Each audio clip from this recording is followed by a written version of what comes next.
It began with dreams. Across scattered regions of Earth among shepherds, scribes, mystics, and even kings strange visions took hold. Young children awoke speaking languages no one had taught them. Artists drew symbols etched in no human memory. Shepherds looked up at the stars and whispered names long lost to time. These were the first stirrings of the code that Solanka had embedded into the human genome, subtle, silent, woven into song, and Simba had begun to awaken. At first Kaltor dismissed them.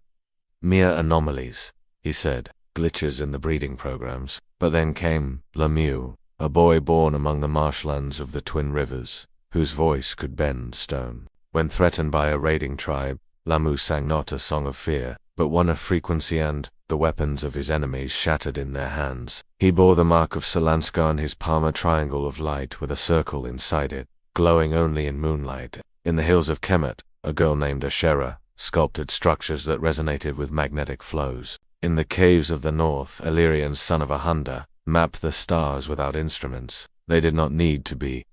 The memory lived in their blood. The Starborn were rising, and Kaltor knew that if they united, they could undo his dominion. He summoned his loyal high priests and sent out the Watrister hybrid and born of his line, trained in the arts of psychic warfare and ritual power. Their task was clear: eradicate the anomalies, burn the texts, silence the symbols. Across cities and plains, scrolls vanished, temples were defiled, entire villages disappeared. But memory is a stubborn fire. The more Kaltor tried to erase it, the more it spread. In secret caves and hidden valleys, Starburn sages began to gather. Lemieux, Ashera, Illyrian, and others, whose names would one day be written in forgotten books. They formed the Circle of Nine, a gathering not of armies, but of frequencies. They did not seek to destroy Kaltor, but to disrupt his resonance grid, to weaken the control field he had blanketed over the human mind.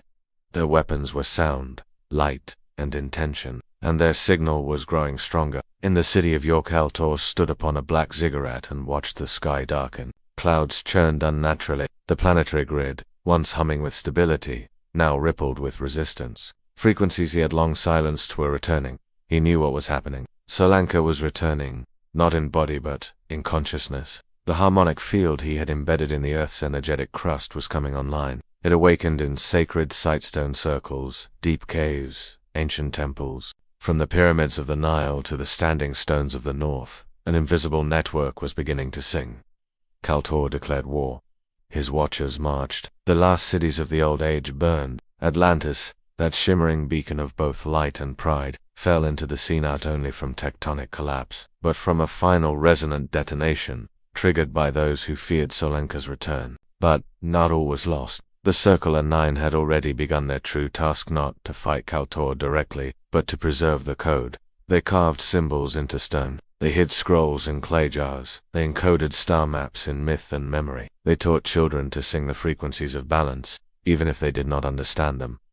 They knew they could not win the war, but they could plant the future, and so they scattered across continents, across bloodlines, across time. Kaltor ruled for another 1,000 years. His hybrids became pharaohs, kings, emperors. His stories became religion.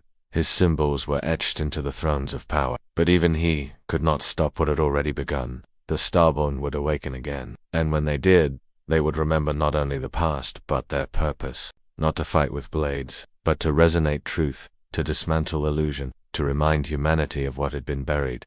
That we are not broken. We are not lost. We are the children of Mars. We are the light behind the veil. We are the awakening.